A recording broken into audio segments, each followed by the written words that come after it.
He's been in the accounting space for some time.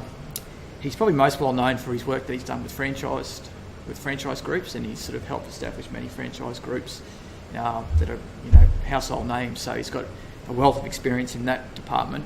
But he's also done a lot of work with business improvement and using technology to make business process easier for business. So, and part of that work that he's actually done in that space is around standard business reporting and working closely with the ATO. So Jason, probably fair to say, has more experience in most as far as understanding where the ATO is heading as far as business and standard business reporting is going.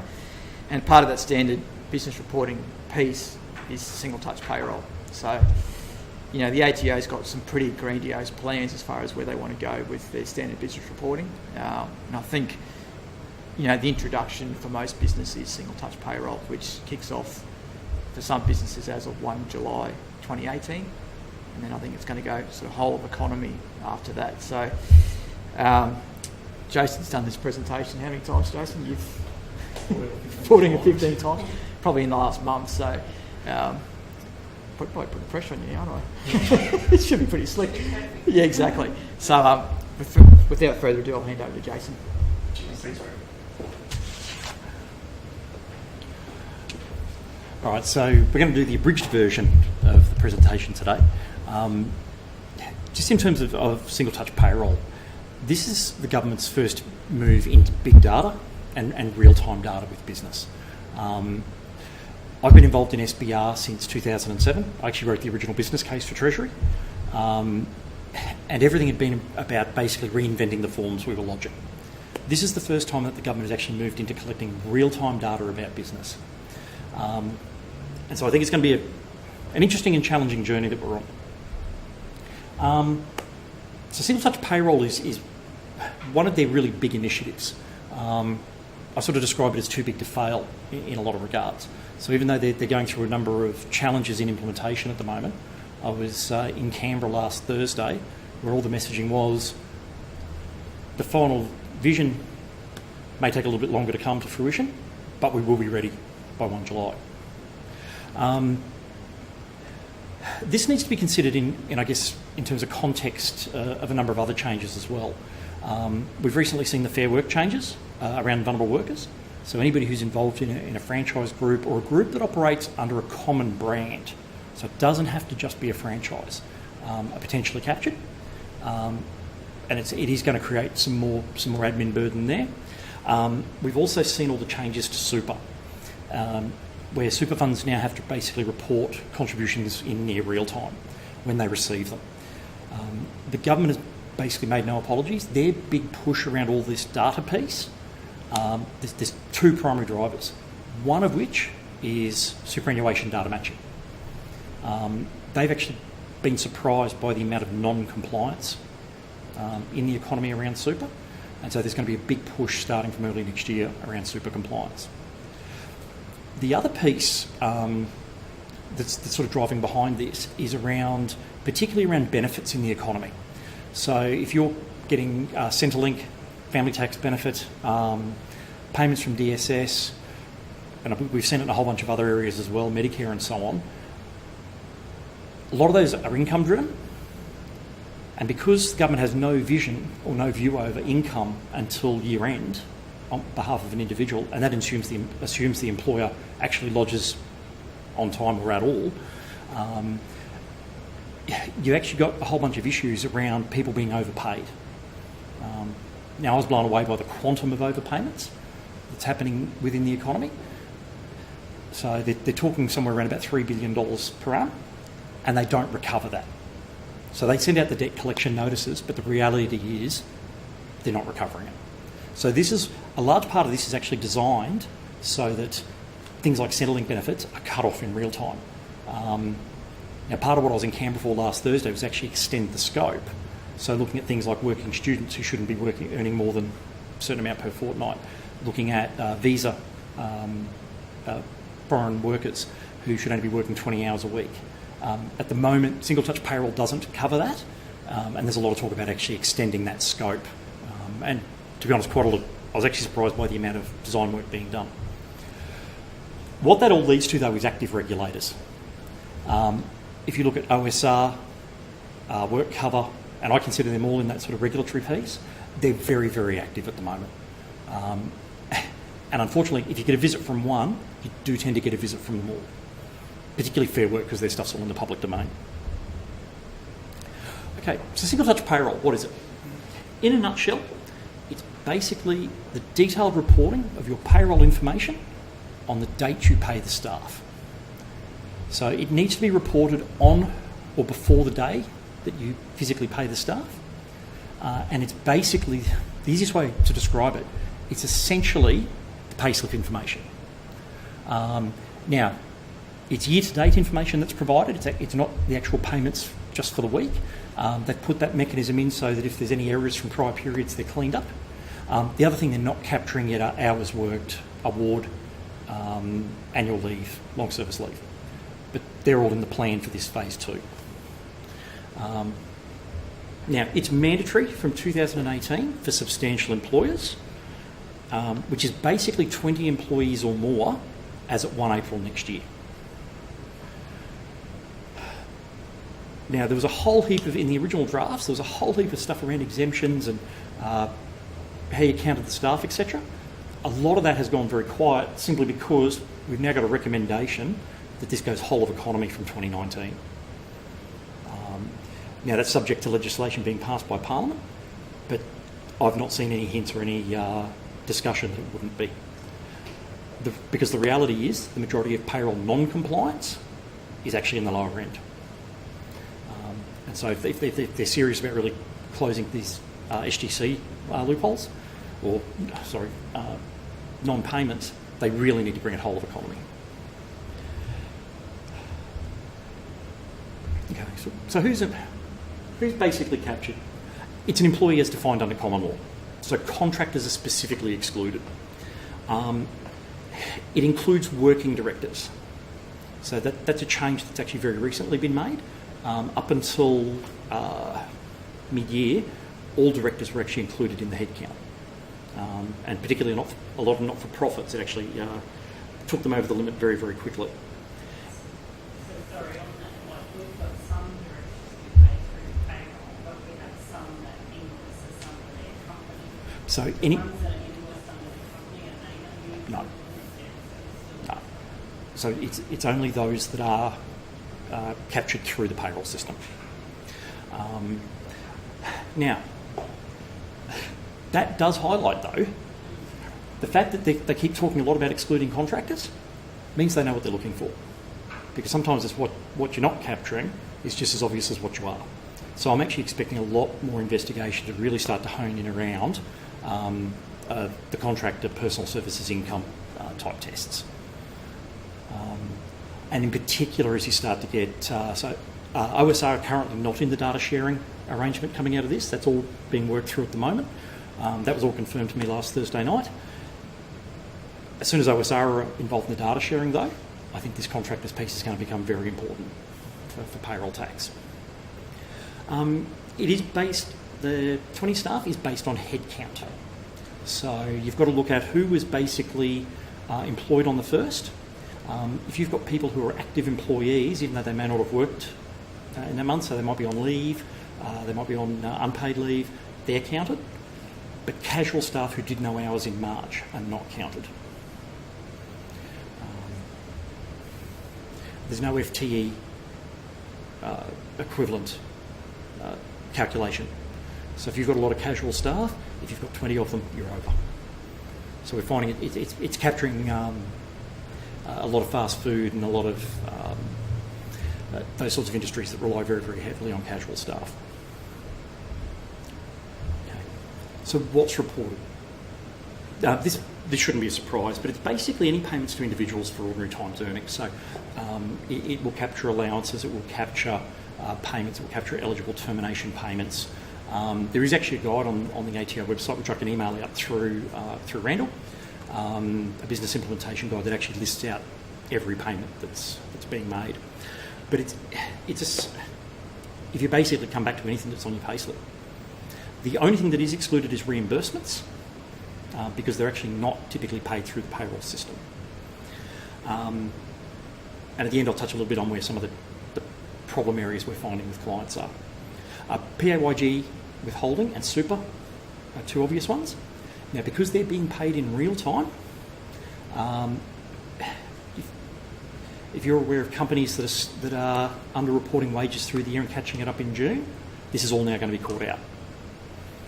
Because the other thing that is happening with, once this is actually lodged to ATO through Single Touch Payroll, it actually goes straight up to MyGov, so the staff can actually log in and see what their year-to-date earnings are. So it's all about transparency as well. So I was actually surprised how many companies actually do fudge their PAYG withholding and their super through the year. Yeah, it is out there. You'll see on there, I had on there and it's by every employee individually. So and the payroll software should handle that. So it's not the same time as payroll processing. There is a provision in there for material errors, but if you actually read through it, it refers to the process of fixing material errors, and then you just report them next payroll. So it's basically just looking at, because you're reporting year-to-date information, you just continue to update the year-to-date. How's it reported? One bullet point. So, and that's SBR-enabled software. So the big thing that's coming out of this is you need to be talking to your payroll software provider and finding out what their plans are. Now, the more common ones in the market, so the KeyPays, the Xeros, the MyObs, trying to think, sorry, mental blank. Most of the common ones have already put out public statements. If you jump onto their websites, they'll have stuff there. What we are finding, the ones who aren't going to be ready are some of the more boutique or lesser well known, particularly if it was written years ago. And they've just sort of been maintaining it and bubbling along, because there is a fair bit to implement it. They've got to register with the government, they've got to be a pre-approved lender, they've got to be able to work with AusKey. So it's definitely something that you need to be dropping an email to or jumping on the phone to your payroll provider now and finding out where they're up to. They are going to be providing limited exemptions to software providers where they can show that they haven't had enough notice to have it implemented. And you'll be able to defer to 2019. That's going to be really limited, and probably coming from a practical point, if your software provider is not going to be ready, I question as to whether they're probably the right payroll provider anyway, just in terms of whether they're keeping up to date with awards and all the other changes. So that's just a personal view.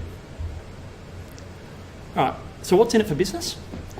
The reality is not a whole lot that's really attractive. Where they used to talk about red tape reduction and had to be a reduction in red tape to business, they've now changed their wording, and it's very now about red tape reduction to the economy. So it's a saving to the economy because people will now be compliant, they'll be paying their super, etc. Because it's going to be pretty hard for me to sell these to you as a reason why you go down this path. Because you don't have to produce payment summaries anymore. They tried to make a big deal out of this one, but most times now it's just file print and there's your payment summaries. Relief from part year payment summaries. I don't know many people who actually did them anyway. Reality is most of them tidied up at year end. Relief from the annual summary. And they put this as, believe it or not, as a benefit. You can move to remitting your PAYG withholding with each payroll. I'll talk a little bit more about timing of payments. Because at the moment, one of the things they have said is there is no timing change around payments for super and PAYG withholding. I'll bet my house on the fact that within 2 years, you'll be paying super and PAYG withholding on the same date as your payroll. The Senate Hearing Committee have already talked about moving it to monthly, but I've certainly been involved in a number of discussions in public forums where there is quite a strong view coming from within government around pay it at the same time, because the further away you get from that payroll date to the date they pay it, the more businesses get themselves into trouble. So that's, I guess, watch this space, because certainly for a lot of our clients, that's going to be quite a material impact on cash flow in terms of bringing forward the SGC and the PAYG. Now, it's a one-off timing, but certainly some discussions I've had with banks around this being a possibility, they're saying they're not going to fund it. It's a compliance issue. It's not a business funding issue. So, yeah, watch this space. What's in it for employees? So, through MyGov, they'll be able to set up their online TFN declarations. They'll be able to set up their super choice with MyGov. So when you do employee onboarding, it'll be a far, far more streamlined process. Now, at the moment, unfortunately, I actually can't tell you much more than that because we haven't seen the specs and we haven't seen any demos of what they've done. And they're now saying it's going to be March before we see this side of it. So at the moment, I'm assuming that for super management and employee onboarding, not much is going to change in the short term. Probably the biggest thing that's in it for employees is the fact that there'll be full transparency through MyGov. They'll be able to log in, see their year-to-date PAYG withholding, the year-to-date super. And I haven't seen it yet, but I do believe they'll be able to see when their super has been paid. So how do they think that online TFN is going to work to feed back to the employer that we know that they've done? So they'll basically complete all that stuff online through MyGov. And then it'll be married up either through ABN or an email address. So, but as I said, I've seen some working drafts. The ATO's first version of it was actually completely different to how onboarding worked in most payrolls. So hence they've ditched it and they're trying to more naturally align to the way the payroll systems work. But I think that decision was made October 17, so we won't see anything until the new year. All right, so in a nutshell, what does this all mean? There's going to be all this move to real-time data is basically going to be increasing the focus on compliance through reduced effort. If you look at the ATO's audit programs now and how they work, and I spent a couple of months there last year looking at this exact process, most of the data they're dealing with is 2 years after the event. It's at a summary level at best, and they're trying to match things from various places and hope that it shows something up. They spent a lot of time chasing their tail to show there was no issue. We know that if you deal with something 2 years after the event, it costs about 6 times more than if they dealt with it in real time. So far more of the compliance now is looking to move to dealing with payroll issues in real time. So if you submit a payroll, the PAYG withholding looks wrong, you'll get a query in real time and you can deal with it there and then. Whereas the reality is now we actually replicate that problem for 12 months, possibly 2 years before we fix it.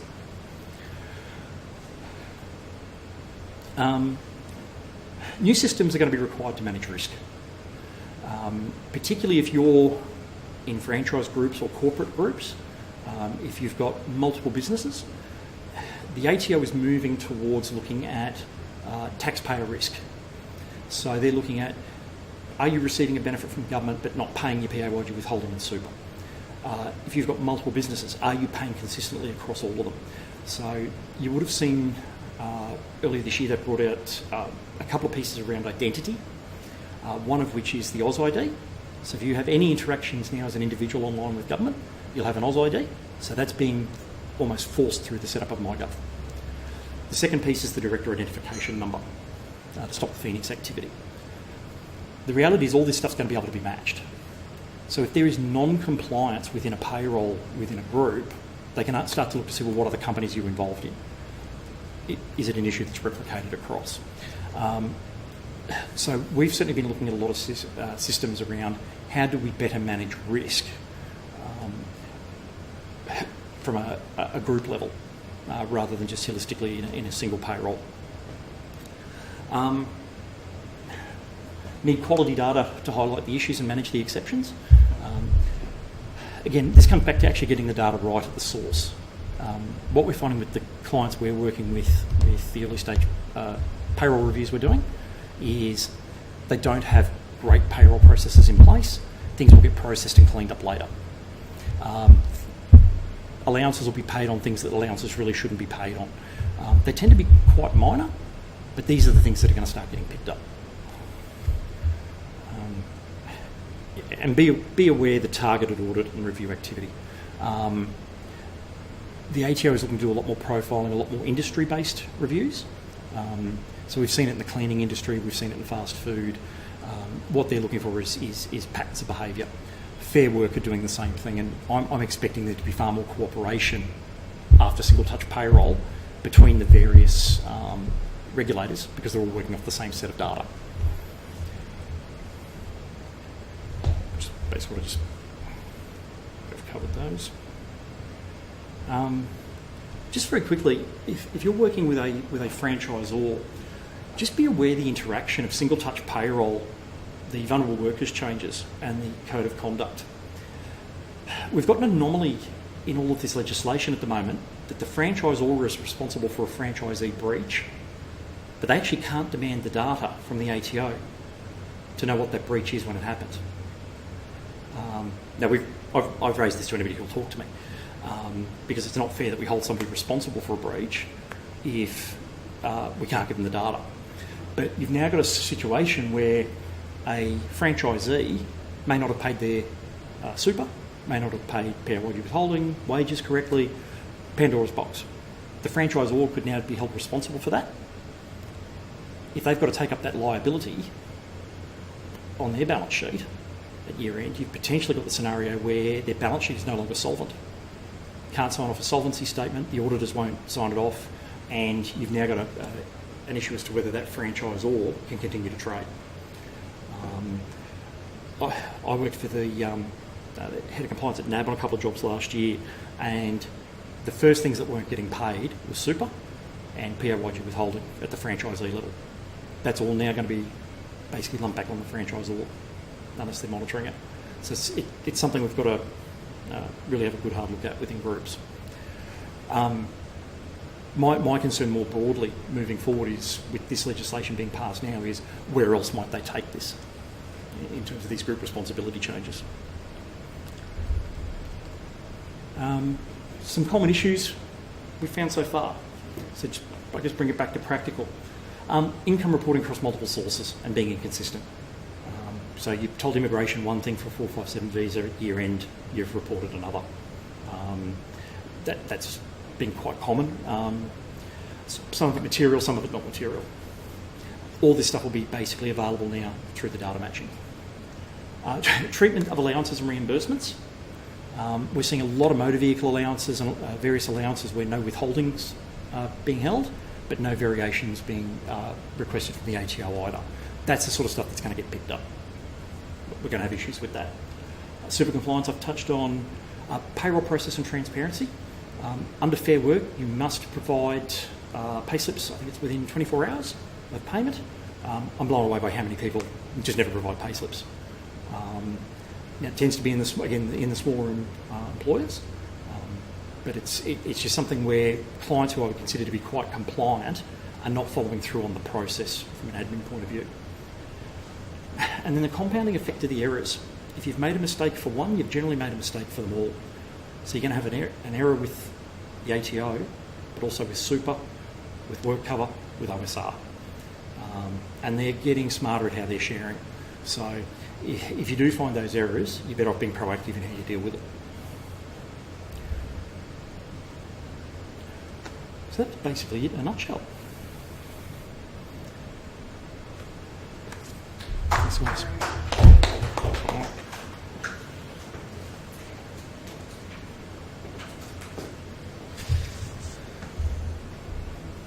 Thanks, Jason, for that, and thanks everyone for joining us this morning. I think my takeaways from that is that if you're an employee that's going to be caught come 1 July next year, it's just over 6 months away, so you sort of need to get your house in order now to make sure you're ready.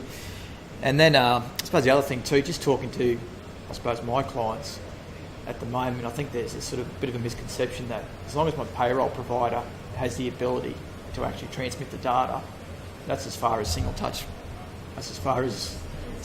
Payroll goes. And if you're compliant from